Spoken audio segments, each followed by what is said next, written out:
जब से हम इंसान पैदा हुए हैं, दिन रात का होना हम बचपन से देखते आ रहे हैं। लेकिन क्या आपने कभी ये सोचा है कि ये दिन रात का बदलाव कैसे होता है? रात के आसमान में भी लाखों तारे हैं। उनका प्रकाश होते हुए भी आखिर धरती पर अंधेरा ही रहता है। ऐसा क्यों है? सूरज कहां से आता है? क्या यह किसी दरिया में डूब जाता है और फिर रात हो जाती है? क्या होगा अगर सूरज हमेशा आसमान में रहे और रात हो ही ना? धरती की वो कौन सी जगह है जहां सूरज डूबता ही नहीं है, जहां आप 24 घंटे दिन में रह सकते हो? आखिर एक जगह ये सूरज डूबता है और एक जगह नहीं, ऐसा क्यों है? सर्दी गर्मी और अलग अलग मौसम कैसे होते हैं, जानेंगे आज के इस शानदार वीडियो में। प्राचीन समय में लोग मानते थे कि सूरज पृथ्वी के चारों ओर घूमता है और समुद्र में चला जाता है और फिर रात हो जाती है।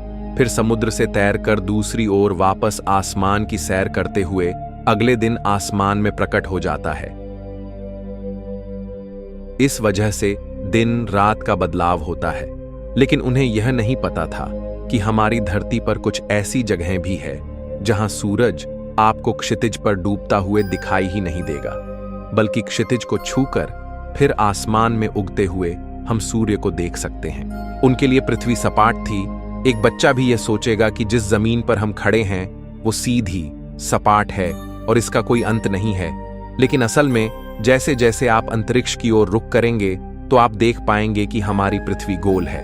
हम सब इस पर चलते हैं, ऊपर नीचे हर जगह हम किसी चुंबक की तरह इससे चिपके हुए हैं और हमें पता ही नहीं। हमारी यह पृथ्वी अपनी अक्ष पर लगातार घूमती रहती है। यह हमें लेकर अंतरिक्ष में सूर्य के चारों ओर भी घूमती है। सूर्य हमारी पृथ्वी से लाखों गुना बड़ा है। इस पर सूर्य का प्रकाश लगातार पड़ता है क्योंकि यह घूमती रहती है। इसलिए पृथ्वी का जो भाग सूर्य के सामने रहता है वह दिन होता है और जो भाग पीछे रहता है वहां रात होती है। पृथ्वी के घूमने से लगातार यह सूर्य के प्रकाश में आती रहती है, जबकि हमें लगता है कि सूर्य ही आसमान में घूम रहा है। अगर अंतरिक्ष में जाकर पृथ्वी को देखें तो हमें पृथ्वी पर दिन और रात एक साथ दिखाई देंगे।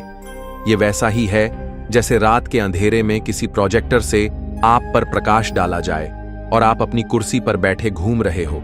जब आप घूमते हुए प्रोजेक्टर के सामने आते हैं तो आपके चेहरे पर रोशनी पड़ती है और पीठ पीछे अंधेरा रहता है।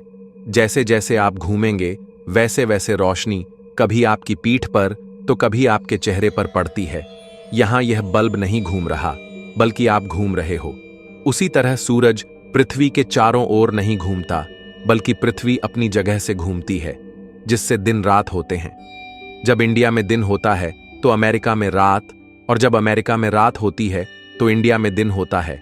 इसे अंतरिक्ष में देखने पर पृथ्वी का आधा हिस्सा हमेशा दिन में और आधा हिस्सा हमेशा रात में दिखेगा। पृथ्वी को एक पूरा घूर्णन करने में 23 घंटे 56 मिनट और 4 सेकंड लगते हैं, जिसे हम लगभग 24 घंटे मान लेते हैं। अब अगर हम बात करें कि धरती पर अलग अलग मौसम कैसे आते हैं, तो इसे जानना भी बहुत आसान है। इसके लिए आपको पता होना चाहिए कि धरती अपने अक्ष पर 23.5 डिग्री झुकी हुई है और उसी अक्ष पर लट्टू की तरह घूर्णन करते हुए हम सबको अपने साथ लेते हुए सूर्य के चारों ओर अपनी कक्षा में घूमती है। पृथ्वी की इस जटिल गति की वजह से मौसमीय बदलाव देखने को मिलते हैं। आइए जानते हैं कैसे। कई लोग सोचते हैं कि सर्दी और गर्मी पृथ्वी द्वारा सूर्य के करीब और दूर जाने की वजह से पैदा होते हैं, लेकिन असल में ऐसा नहीं है, बल्कि यह पृथ्वी के अपने अक्ष पर झुकाव की वजह से संभव होता है। जब पृथ्वी अपने अक्ष पर सूर्य की ओर झुकी होती है, तब पृथ्वी के ऊपर के भाग पर सूर्य का प्रकाश सीधे गिरता है और नीचे के भाग पर यह सीधे नहीं गिरता, जिस वजह से ऊपर और नीचे तापमान का वितरण अलग अलग होता है। इसे समझने के लिए पृथ्वी पर 3 लाइंस खींच लेते हैं। जिस लाइन पर प्रकाश सबसे अधिक गिरेगा वहां गर्मी और जहां सबसे कम वहां सर्दी होगी।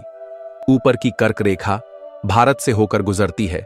जब धरती सूर्य के सामने झुकी हुई होगी तब सूर्य का प्रकाश भारत पर सीधा पड़ेगा। इस वजह से इस स्थिति में भारत में गर्मी का मौसम होगा और नीचे की लाइन यानी मकर रेखा जो ऑस्ट्रेलिया से गुजरती है वहां किरणें सीधे नहीं गिरती। जिससे उस ओर प्रकाश अधिक क्षेत्र में वितरित हो जाता है। अब जिन देशों से कर्क रेखा गुजरती है वहां गर्मी होगी, क्योंकि ये सभी देश घूमते घूमते सूर्य के सामने आएंगे। दूसरी तरफ नीचे जिन देशों से मकर रेखा गुजरेगी वहां सर्दी का मौसम रहेगा। लेकिन अब अगर आप सोचेंगे कि ऐसे तो कर्क रेखा पे मौजूद देशों पर हमेशा गर्मी और मकर पर सर्दी रहेगी, फिर वहां मौसम कैसे बदलेगा? तो आपको याद दिला दें, हमने आपको बताया था कि पृथ्वी अपनी जटिल गति के चलते सूर्य के चारों ओर अपनी कक्षा में भी घूम रही है और एक घूर्णन पूरा होने में इसे 365 दिन 5 घंटे और 9 मिनट लगते हैं। ऐसे में जब पृथ्वी सूर्य की कक्षा में घूमते घूमते इसके एकदम विपरीत हिस्से में आ जाएगी, तब मकर रेखा सूर्य के सामने आ जाएगी और कर्क रेखा सूर्य से दूर हो जाएगी। अब पहले की ही तरह सब कुछ होगा, लेकिन इस बार कर्क रेखा जहां भारत है वहां सूर्य की किरणें सीधी नहीं गिरेगी और मकर रेखा पर स्थित ऑस्ट्रेलिया में सूर्य का प्रकोप सीधा होगा, जिस वजह से इस बार जो देश मकर रेखा पर है वहां गर्मी होगी और कर्क रेखा पर स्थित देशों में सर्दी होगी। वहीं जब नॉर्थ हेमिस्फेयर का सबसे अधिक झुकाव सूर्य के सामने होता है, यानी कर्क रेखा सूर्य के बिल्कुल सामने आ जाती है, तब इसे नॉर्दर्न हेमिस्फीयर का समर सोल्स्टिस कहा जाता है और यह साल का सबसे बड़ा दिन होता है और सबसे छोटी रात नॉर्थ के लिए यह साल में 21 जून को होता है। और वहीं इसके विपरीत स्थिति में जब साउथर्न हेमिस्फेयर सूर्य के सामने आ जाता है अपने सबसे अधिक झुकाव में, तो इसे दक्षिण भाग का समर सोल्स्टिस कहेंगे, यानी पृथ्वी के दक्षिण क्षेत्र में यह साल का सबसे बड़ा दिन है और सबसे छोटी रात। साउथ हेमिस्फीयर में रहने वालों के लिए यह दिन 22 दिसंबर को होता है। अब यहां आपको कंफ्यूज नहीं होना है, इसका मतलब यही है कि जब पृथ्वी के नॉर्थ में सबसे बड़ा दिन होता है यानी समर सोल्स्टिस, उसी समय पृथ्वी के दक्षिण में सबसे छोटा दिन और लंबी रात होगी, क्योंकि दक्षिण भाग सूर्य से दूर है जहां उस वक्त विंटर सोल्स्टिस चल रहा होगा। वहीं पे जब पृथ्वी के नॉर्थ हेमिस्फेयर में विंटर सोल्स्टिस होता है तब साउथ में समर सोल्स्टिस होगा। लेकिन सर्दी गर्मी के अलावा अन्य मौसम भी होते हैं, उसे जानने के लिए हमें पृथ्वी की इक्विनॉक्स पोजीशन को देखना पड़ेगा। यह एक बीच की ऐसी स्थिति है जहां सूर्य का प्रकाश पृथ्वी के दोनों हेमिस्फेयर पर बराबर रूप से पड़ता है, क्योंकि तब पृथ्वी का झुकाव न तो सूर्य के सामने होता है न उससे दूर। ऐसी स्थिति साल में 2 बार होती है, इसे इक्विनॉक्स कहा जाता है। यानी 20 मार्च को जब वर्नल इक्विनॉक्स होता है तब उत्तरी गोलार्ध में वसंत की शुरुआत होती है, जबकि दक्षिणी गोलार्ध में पतझड़ की शुरुआत होती है। जब भारत में वसंत का मौसम आता है तो ऑस्ट्रेलिया में पतझड़ का मौसम शुरू होता है। ऑटमनल इक्विनॉक्स यानी 22 या 23 सितंबर के वक्त उत्तरी गोलार्ध में पतझड़ की शुरुआत होती है, जबकि दक्षिणी गोलार्ध में वसंत का मौसम शुरू होता है। जब भारत में पतझड़ का मौसम आता है तो ब्राजील में वसंत का मौसम शुरू होता है। इक्विनॉक्स के वक्त दिन और रात की लंबाई बराबर होती है। इसे आप एक बार वापस देखेंगे तो समझ जाएंगे और थोड़ा गहराई से सोचने पे आप समझ पाएंगे कि पृथ्वी के अपने अक्ष पर घूमने से तो दिन रात होता है, लेकिन इन दिन और रात के लंबाई पृथ्वी के अपनी कक्षा में घूमने से घटती बढ़ती रहती है। अब यहां एक और इंटरेस्टिंग चीज सामने आती है कि पृथ्वी पर कुछ जगहों पर लगभग 6 महीने दिन और 6 महीने रात होती है। आइए देखते हैं वो कौन सी जगहें हैं। इसे जानने के लिए आपको ध्यान देना है कि जब पृथ्वी का नॉर्दर्न हेमिस्फीयर सूर्य की ओर झुका हो, तब पृथ्वी के एक पूरा चक्कर लगाने के बाद भी नॉर्थ पोल पर पूरे 24 घंटे प्रकाश ही रहेगा, यानी दिन। इस वजह से नॉर्वे, स्वीडन, फिनलैंड जैसे देश जो नॉर्थ के करीब है वहां लगभग 6 महीने दिन रहेगा और वहीं नीचे साउथ पोल तक पूरे 24 घंटे पृथ्वी के घूर्णन होने पर भी रात ही रहती है, क्योंकि यह सूर्य के प्रकाश में नहीं आ पाता। और जब पृथ्वी का साउथ पोल सूर्य के सामने झुका होगा और नॉर्थ उससे परे होगा, तब साउथ में 6 महीने दिन और नॉर्थ में 6 महीने रात होगी। इसलिए इन जगहों पर पूरे साल में 6 महीने दिन और 6 महीने रात रहती है। अब आप अब तक की सबसे इंटरेस्टिंग चीज देखने वाले हो। जहां आप नॉर्मली आसमान में सूरज को पूर्व से उगते हुए और पश्चिम ढलते हुए देखते हो, वहीं नॉर्वे, फिनलैंड जैसे देशों में सूर्य का पथ आसमान में काफी अलग होगा। यहां आप वीडियो में देख सकते हैं कि आसमान में सूर्य कैसे चलते हुए दिखता है। ये क्षितिज में डूबता नहीं है, बल्कि उसे छूकर वापस उठ जाता है, जैसे कि ये हमसे छेड़खानी कर रहा हो। इस नज़ारे को आप लाइव देख सकते हैं जब आप नॉर्वे, फिनलैंड जैसी जगहों पर जाएंगे। लेकिन अब एक सवाल, क्या ऐसा पॉसिबल है कि अगर हम चाहें तो पूरे साल दिन ही दिन में रहे और रात कभी हो ही ना, या फिर पूरे साल रात में रहे बिना दिन के? तो क्या पृथ्वी पर ऐसी कोई जगह है जहां कभी रात होती ही नहीं, या ऐसी कोई दूसरी जगह जहां दिन कभी नहीं होता? तो हम आपको बता दें, पृथ्वी पर ऐसी तो कोई जगह नहीं है, लेकिन फिर भी हम पूरे साल दिन या रात को एक्सपीरियंस कर सकते हैं, जिसके लिए हमें साइंस की मदद लेनी पड़ेगी। तो सबसे पहले आप अपना बैग पैक कर लीजिए और पूरे साल का जरूरी सामान साथ में ले लीजिए। अब जैसे ही भूमध्य रेखा पर सूरज डूबने वाला हो, उस वक्त आपको अपने प्राइवेट जेट में बैठना है, जिसमें पूरे साल भर का फ्यूल है। उसमें बैठकर टेक ऑफ कर लेना होगा और फिर अपने प्लेन को पृथ्वी के घूमने की विपरीत दिशा में, यानी वेस्ट में, अमेरिका की तरफ ले जाना है। अब आपको स्पीड 1670 किलोमीटर प्रति घंटे सेट कर देना है। जब आप अमेरिका पहुंचेंगे तो वहां दिन होगा, लेकिन आपको अपने प्लेन में बैठे रहना है और लगातार वेस्ट की तरफ इसी स्पीड से मूव करते रहना है। इस तरह पूरे साल भर में आप लगातार दिन में ही रहेंगे, और वहीं अगर आप रात में रहना चाहते हो तो आपको पूर्व दिशा में लगातार इतनी स्पीड से चलना होगा जिससे आप रात को चेस कर रहे होंगे, यानी हमेशा रात में ही रहेंगे। लेकिन क्या यह पॉसिबल है कि इतने तामझाम के बिना ही हम हमेशा दिन में रह सके और कभी रात हो ही नहीं? तो ऐसा पॉसिबल है, लेकिन यह काफी ज्यादा खतरनाक हो जाएगा, और यह तब होगा जब हमारी धरती घूमना बंद कर दे।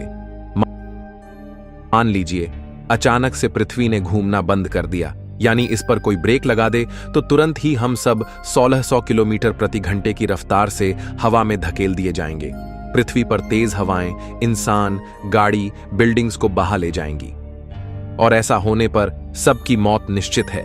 लेकिन अगर पृथ्वी की गति काफी धीरे धीरे कम की जाए और फिर ये रुक जाए, तो हम धकेले नहीं जाएंगे, और ऐसी स्थिति में पृथ्वी पर एक तरफ हमेशा सूरज की रोशनी रहेगी, यानी दिन, और दूसरी तरफ हमेशा रात रहेगी। आज से 4.5 अरब साल पहले जब धरती बनी ही थी, तो हमारी धरती पर एक दिन काफी छोटा होता था। यह सिर्फ 4 घंटे का था, क्योंकि तब धरती काफी तेजी से घूमती थी और चांद हमारे काफी करीब था। धीरे धीरे चांद हमसे दूर जाता गया, जिससे धरती का घूमना भी धीरे होता गया। हम आपको बता दें कि चांद हर साल धरती से 1.5 इंच दूर चला जाता है, जिस वजह से अगले 1 लाख साल बाद दिन 1.35 सेकंड लंबा हो जाएगा। लेकिन चांद का यह प्रभाव इतना नहीं होगा कि यह धरती के घूर्णन को ही रोक दे। इन दोनों स्थितियों के अलावा एक और तरीका है जिससे धरती पे हमेशा एक तरफ दिन और एक तरफ रात रहेगी, और यह है टाइडल लॉकिंग। जिस तरह चांद धरती से लॉक्ड है, वैसे अगर धरती भी सूर्य से लॉक हो जाए तो क्या होगा? अगर हमारी धरती सूर्य की तरह प्रकाशित होती तो चांद पर हमेशा एक तरफ दिन और एक तरफ रात होती, क्योंकि ये हमसे टाइडली लॉक्ड है। टाइडल लॉकिंग का मतलब यह है कि जब कोई भी ऑब्जेक्ट अपने होस्ट के चारों तरफ इस कदर घूमता है कि हमेशा उसका एक भाग उसकी तरफ ही रहता है और दूसरा हमेशा उससे दूर, और ये तब होता है जब वो ऑब्जेक्ट जितनी समय में अपने होस्ट को ऑर्बिट पूरा करे, उतने ही समय में वो अपने अक्ष पर भी एक घूर्णन पूरा करता हो। इस स्थिति में वह अपने होस्ट से टाइडली लॉक्ड हो जाता है। यही कारण है कि चांद का हमेशा एक ही भाग हम पृथ्वी से देख पाते हैं, दूसरा नहीं। इसलिए अगर पृथ्वी भी सूर्य से इस तरह टाइडली लॉक हो जाए, तब भी एक तरफ हमेशा दिन रहेगा और एक तरफ हमेशा रात। लेकिन यह भी पृथ्वी पर मौजूद लाइफ के लिए पिछली स्थितियों की तरह विनाशकारी साबित होगा। तो हमेशा दिन में रहना पॉसिबल नहीं है, लेकिन इसके बावजूद भी यूनिवर्स में कुछ ऐसे जीव हो सकते हैं जो कभी भी अंधेरे में रहते ही नहीं हो। पर यह कैसे पॉसिबल हो सकता है? तो जैसा कि हमने शुरुआत में बात की थी, नाइट स्काई में लाखों तारे होने के बावजूद भी इतना अंधेरा क्यों रहता है? इस सवाल के जवाब में छुपे हैं कुछ ऐसे जीव जो हमेशा लाइट में ही रहेंगे। इसे जानने के लिए आपको देखना होगा ओल्बर्स पैराडॉक्स का यह वीडियो, जिसके अनुसार अगर हम एक अनंत ब्रह्मांड में रहते तो हमारा रात का आसमान कभी काला नहीं होता। इस वीडियो पर क्लिक करके आप इसे देख सकते हैं। तो फ्रेंड्स, आशा करते हैं कि आप दिन रात का विज्ञान समझ गए होंगे। मैं मिलता हूं आपसे किसी अगले वीडियो में। तब तक के लिए ब्रह्मांड की सैर करते रहिए।